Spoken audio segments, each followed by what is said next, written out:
Hello everyone, welcome to teaching Pathshala. मैं हूं आपकी एजुकेटर ज्योति। हमारे लास्ट वीडियो में जो कि डीबीटी से रिलेटेड था, मेनली हमने सिलेबस का एनालिसिस किया था और पेपर पैटर्न को डिस्कस किया था। तो उस वीडियो में मैंने आपसे पूछा था कि क्या आप चाहते हैं कि मैं कुछ सालों के पेपर का एनालिसिस करूं। तो आप में से मैक्सिमम स्टूडेंट ने मुझे पॉजिटिव रिस्पॉन्स दिया था। उसी के बेसिस पे मैंने यहाँ पे 5 साल की पेपर एनालिसिस किया है। बट मैं हर एक डिपार्टमेंट या हर एक सब्जेक्ट से रिलेटेड एनालिसिस मैंने नहीं किया है। मैंने उन सब्जेक्ट से रिलेटेड एनालिसिस किया है जो कि आपके सीएसआई या नेट से मैच करते हैं। और अगर आप पेपर देखते हैं ना, कोई भी डीबीटी का पेपर आप डाउनलोड करके देख लीजिए, पेपर काफी बड़ा आता है, ह्यूज आता है, ठीक है। तो उसके बेसिस से मैंने एक रफ एनालिसिस किया है, ठीक है। इसको आप एक रफ एनालिसिस लेकर चलिएगा, एक्यूरेट मत लेके चलिएगा। क्योंकि ऐसा हो ही सकता है, ऐसे बहुत से क्वेश्चन है जो मिसलेनियस टाइप में चले आते हैं। मतलब उन क्वेश्चन को देखकर ये समझ में नहीं आता कि वो बायोकेमिस्ट्री से आए हैं या टेक्निक से आए, मतलब क्योंकि उसमें कंसेप्ट को ना मिक्स कर दिया गया है, ठीक है। तो मैंने यहाँ पे रफली 5 साल का एस्टिमेशन किया है और कुछ एक आध यूनिट को लेके मैंने सारी यूनिट को 1 by 1 नहीं किया है, क्योंकि मैं आपको बस एक रफ आइडिया देना चाहती हूँ कि किस टाइप के क्वेश्चंस आते हैं। जितना मैंने सब्जेक्ट मेंशन किया है उससे भी कहीं ज्यादा सब्जेक्ट पूछे जाते हैं, स्पेशली जो नए वाले एरियाज हैं जिसमें कि आईपीआर चला आता है। इसके अलावा प्रोटियोमिक्स का पोर्शन चला आता है कुछ, एंड बायोटेक्नोलॉजी वाला पोर्शन चला आता है। उन सारे एरिया को तो मैंने अभी लिया ही नहीं है। कुछ यहाँ पे इन्वायरमेंटल साइंस का भी पोर्शन चला आता है, उनको भी अभी तक मैंने यहाँ पे नहीं लिया है। तो मैंने यहाँ पे मेनली वही पोर्शन लिया है जो कि आप कह सकते हो कि जिसके मुझे क्वेश्चंस थोड़े से ज्यादा ब्लिंक करते हुए दिखे, ठीक है। तो ये पिछले 5 साल का एनालिसिस होने वाला है, and just take it as a rough analysis, ठीक है। ये एक एक्यूरेट एनालिसिस नहीं है मेरे से जितना हो पाया, because it's very tedious to study all the papers. लगभग 5 साल के पेपर को, मतलब एक एक पेपर पे जो है आपका 1 से 1.5 घंटा से ज्यादा टाइम चला जा रहा है।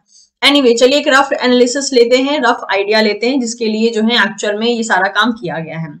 जैसे कि मैंने मेनली एनालिसिस किया है 2019 से लेकर 2023 के पेपर का, ठीक है। इसके अलावा 2024 के पेपर का कुछ एनालिसिस मैं आपको अभी फिलहाल में ही करके शो कर दूंगी, ओके। तो 2019 से मैंने 2023 तक का एनालिसिस किया है।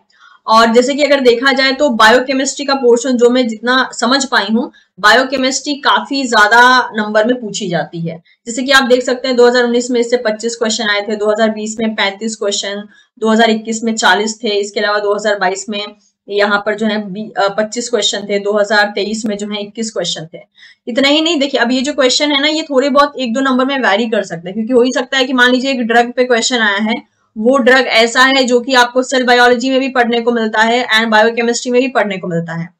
तो हो ही सकता है कि मैंने इसको बायोकेमिस्ट्री में कैलकुलेट कर लिया है, आप इसे सेल बायोलॉजी में कैलकुलेट कर लो, राइट। तो इस वजह से ये जो मैंने नंबरिंग लिखी है ना क्वेश्चन की, ये 18-20 का फर्क रख सकते हैं अगर आप अपनी तरफ से एनालिसिस करते हैं तो। क्योंकि एक क्वेश्चन को, जैसे मैंने कहा, एक क्वेश्चन का जो है field cell biology and biochemistry दोनों हो सकता है। तो दोनों में हम कैलकुलेट नहीं करेंगे, किसी एक ही में कैलकुलेट करेंगे। मान लीजिए मैंने बायोकेमिस्ट्री में उसको कैलकुलेट किया है, आप सेल बायोलॉजी में करते हैं, तो डिफरेंस चला आएगा।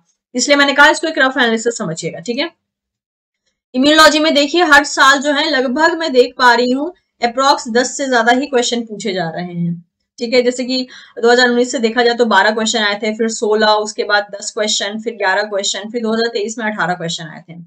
सेल बायोलॉजी की बात की जाए तो इसमें भी आप एक रफ पैटर्न देख पा रहे हैं, जो कि है कि 10 से ज्यादा ही क्वेश्चन हर एक अटेम्प्ट में पूछे जाते हैं।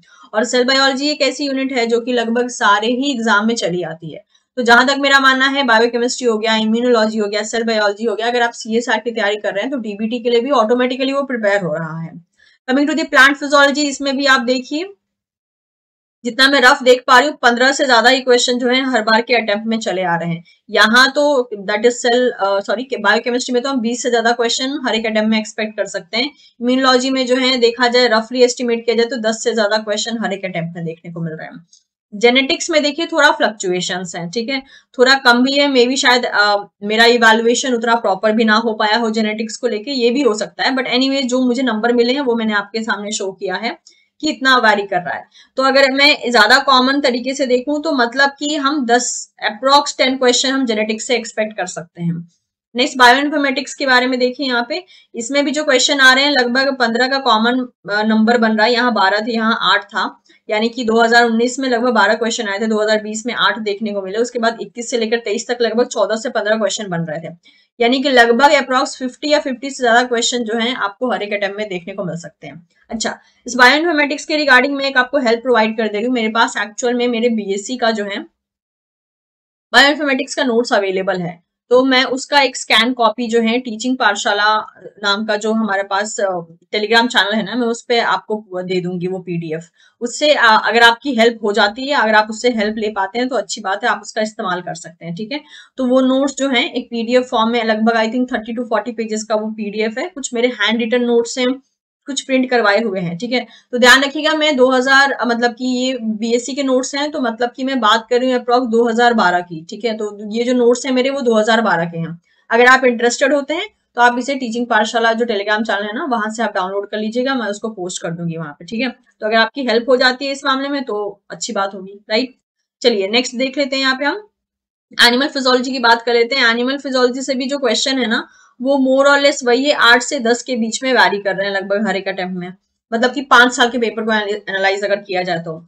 इसके बाद मैंने एनिमल एंड प्लांट बायोटेक्नोलॉजी को एक साथ ले लिया है, तो इसमें जो क्वेश्चन है ना, जो कि आप पैटर्न देख पा रहे हो यहाँ पे, इजिली जो है आप 18 क्वेश्चन जो है हर एक अटेम्प्ट में एक्सपेक्ट कर सकते हो, जिसमें कि एनिमल एंड प्लांट बायोटेक्नोलॉजी का क्वेश्चन पूछ लिया जाता है। ये वाला एरिया नया है, ये आपको प्रिपेयर करना पड़ता है। बायो इन्फॉर्मेटिक्स वाला भी एरिया नया है, एनिमल एंड प्लांट बायोटेक्नोलॉजी वाला भी एरिया नया है, बट इसको प्रिपेयर करने में प्रॉब्लम नहीं होगी, क्योंकि जो टेक्निक्स वगैरह मेंशन है ना, ये आप ऑलरेडी पहले से ही जानते हैं, बिकॉज वो हमें बीएससी एमएससी में पढ़ने को मिलता है।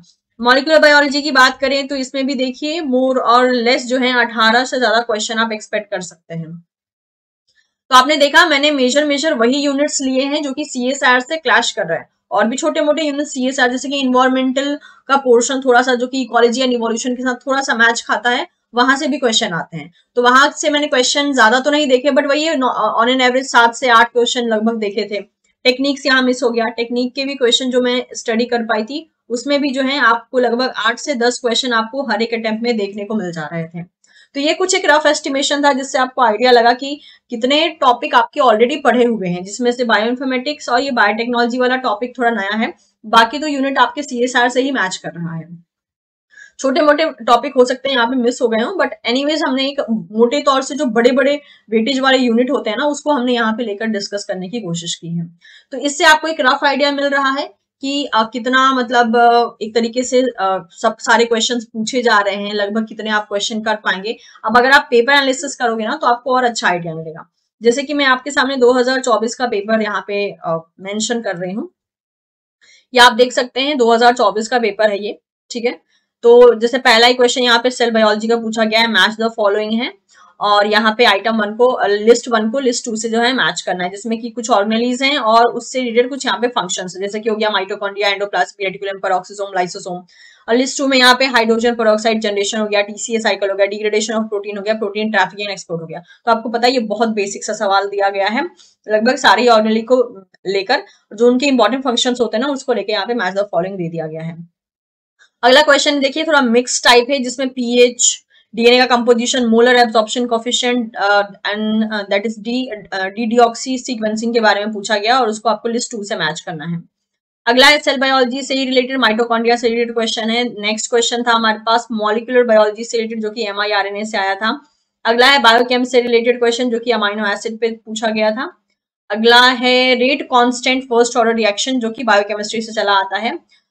इसके अलावा जो है यहाँ पर आपके पास सॉल्यूशन बनाने वाला क्वेश्चन है, जो कि बायोकेम में ही चला आता है। अच्छा, इसके अलावा यहाँ पे कार्बोहाइड्रेट से क्वेश्चन है, बायोकेम का पोर्शन। अगला देखिए, यहाँ पे पॉलीमराइजेशन ऑफ आइसोप्रीन पूछा है, जो कि प्लांट से भी क्वेश्चन, इसको हम प्लांट में ले सकते हैं या जनरल बायोलॉजी में ले सकते हैं। ठीक है, इसके अलावा यहाँ पे पाई बॉन्ड के बारे में पूछा है, जो कि केमिस्ट्री का पार्ट चला आता है, और केमिस्ट्री में भी काउंट करें तो बायोकेमिस्ट्री के पार्ट में चला आएगा। इसके अलावा यहाँ पे एंटीबायोटिक्स पे क्वेश्चन पूछा है, जो कि माइक्रोबायोलॉजी का पार्ट आ जाता है। ठीक है, तो माइक्रोबायोलॉजी के भी काफी कुछ क्वेश्चंस पूछे गए हैं, बहुत ज्यादा तो नहीं है, लेकिन वही 4-5 क्वेश्चन मुझे माइक्रोबायोलॉजी के भी देखने को मिले। ये रहा बायोफिजिक्स से क्वेश्चन, मेनली आप इसको टेक्निक से ले सकते हैं, ये भी बायोफिजिक्स का है, ये भी फिजिक्स का है। अच्छा, आई थिंक यहाँ से जो है हमारा आई गेस जो पार्ट ए वाला पार्ट है ना, मतलब कि जिसमें 50 क्वेश्चन आएंगे और आपको टोटल 50 क्वेश्चन करने हैं, वो वाला पार्ट यहाँ पे दे दिया गया है। तो ये सारे जनरल एप्टीट्यूड के क्वेश्चन है, तो इसको मैंने कैटेगराइज नहीं किया। नेक्स्ट देख सकते हैं आप, यहाँ पे पार्ट बी शुरू हो गया, जिसमें 150 क्वेश्चन आएंगे और आपको एनी 50 करना होगा। ये वेक्टर या जेनेटिक्स से आप क्वेश्चन ले सकते हैं। अगला क्वेश्चन है स्पेक्ट्रो से यहाँ पे दिया गया है। नेक्स्ट आप देख सकते हैं बायोकेम से क्वेश्चन है, देन बायो प्रोसेस। अच्छा, यहाँ पे बायो प्रोसेस एंड इंजीनियरिंग भी है, तो उससे भी क्वेश्चन काफी सारे पूछे गए हैं। बायो प्रोसेस से तो आई थिंक मुझे लग रहा है हर एक अटेम्प्ट में मोर देन 15 क्वेश्चन, यानी हर एक ईयर में जो है मोर देन 15 क्वेश्चन लगभग पूछे ही गए हैं। तो ये रहा बायो प्रोसेस का पार्ट, बायोकेमिस्ट्री का। देन बायो प्रोसेस, अगेन अगला क्वेश्चन बायो प्रोसेस का है, बायोकेम का है। देन बायो प्रोसेस का क्वेश्चन, ये भी बायो प्रोसेस का है, बायोकेमिस्ट्री का है। ठीक है, इस तरीके से देखिए मैंने ना बहुत सारे क्वेश्चंस को इस तरीके से डिवाइड करके रखा है। कुछ जेनेटिक्स के क्वेश्चन है, मॉलिक्यूलर बायोलॉजी के हैं, बायोकेमिस्ट्री के, then again biochemistry, mol bio, immunology के क्वेश्चन है, सेल बायोलॉजी के हैं, बायोकेमिस्ट्री, मॉल बायो। तो आप भी इस तरीके से कैटेगराइज कर सकते हैं। मैंने इसी तरीके से कैटेगराइज करके आपके सामने जो टेबल प्रेजेंट किया ना, मैंने उसी तरीके से किया था। 2024 का पेपर मुझे जल्दी मिल नहीं रहा था, फाइनली ये मिला, इसलिए मैं इसको कैटेगराइज तो नहीं कर पाई, लेकिन सिर्फ मैंने पेपर में ही इसको मेंशन किया है कि यहाँ कौन सी क्वेश्चन किसका है। पूरा पेपर भी मैंने एनालाइज पूरा नहीं किया है, लेकिन फिर भी मैंने कुछ हद तक जो है क्वेश्चंस को यहाँ पे एनालाइज किया है। टेक्निक से क्वेश्चन है, यहाँ पे जनरल क्वेश्चन है, सेल बायोलॉजी क्वेश्चन है, प्लांट हो गया। ठीक है, इस टाइप से कुछ एनिमल फिजियोलॉजी के क्वेश्चन है, फिजियोलॉजी भी मैंने आपको मेंशन किया था। ठीक है, तो ये सारे कुछ क्वेश्चन यहाँ पे दिए गए हैं। तो ये हमको एक रफ आइडिया मिल गया। 2024 का ही पेपर हमने सिर्फ एनालाइज नहीं किया है, मतलब पिछले 5 साल के भी जो मेजर यूनिट्स है ना, जो हमारे सीएसआर से क्लैश कर रहे हैं, उन यूनिट में से मैंने 80% यूनिट को लेके यहाँ पे एक तरीके से कंपैरिजन करके आपको शो किया।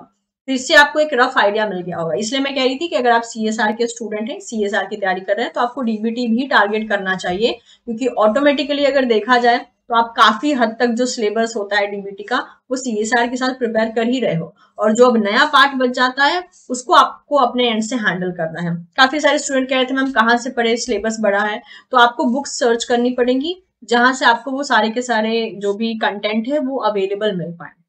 क्योंकि जहां तक मुझे पता है डीबीटी के लिए डेडिकेटेड कोई कंटेंट की बुक्स नहीं है। जैसे पाथ फाइंडर जो है वो पब्लिश करते हैं सीएसआर रिलेटेड बुक जिसमें कि आप पढ़ लेते हो तो बहुत सी चीजें क्लियर हो जाती हैं। डीबीटी से रिलेटेड ऐसे कोई डेडिकेटेड बुक है नहीं, तो आपको मल्टीपल एरिया से जो है हेल्प लेनी पड़ेगी, स्पेशली नए पोर्शन के लिए। जो सीएसआर से क्लैश करने वाला पोर्शन है वो तो बहुत आसान है भाई, वो तो आप आराम से कर लोगे सीएसआर वाले ही सिलेबस से। ठीक है, तो इन टर्म्स ऑफ लर्निंग वो आसान हो जाएगा, क्योंकि वो ऑलरेडी अवेलेबल है। जो नहीं अवेलेबल है उस पर आपको मेहनत करना पड़ेगा। जिसमें से बायोइन्फॉर्मेटिक्स का पोर्शन मुझे नहीं पता वो कितना इनफ होगा, बट यस मेरे पास कुछ पोर्शन था जो कि मैं आपको ऑलरेडी, जैसे मैंने कहा है, टीचिंग पाठशाला टेलीग्राम चैनल पे मैं अवेलेबल करवा दूंगी, तो आप वहां से उसको ले लीजिएगा। इसके अलावा आईपीआर के भी मेरे पास नोट्स थे, लेकिन अभी जहां पे मैं रह रही हूँ वहां पे वो नोट्स अवेलेबल नहीं है, तो अनफॉर्चुनेटली वो मैं प्रोवाइड नहीं कर पाऊंगी। अदरवाइज मेरे पास कुछ आईपीआर के भी नोट्स थे, बट फिलहाल में अभी मेरे पास नहीं है। अभी मेरे पास सिर्फ बायोइन्फॉर्मेटिक्स के नोट्स थे, जिसको कि मैं आपके साथ जो है प्रोवाइड कर दे रही हूँ। तो आप जो है एक बार टीचिंग पाठशाला का टेलीग्राम चैनल जो है एक बार चेक कर लीजिएगा, ताकि ये नोट्स आपको मिल जाए। तो मैं उम्मीद करती हूँ कि ये कोशिश मेरी पसंद आई होगी। इसके अलावा भी कोई हेल्प चाहिए आपको रिगार्डिंग द डीबीटी, तो आप मुझे कमेंट सेक्शन में बता सकते हैं, अपने फीडबैक को कमेंट सेक्शन में बता सकते हैं। और अगर मेरी कोशिश अच्छी लग रही हो तो आप चैनल को सब्सक्राइब कर सकते हैं, वीडियो को शेयर कर सकते हैं अपने दोस्तों के साथ, एंड लाइक कर सकते हैं अगर आपको ये वीडियो यूजफुल लगा हो तो। Thank you so much, will see you soon in the next session, bye bye.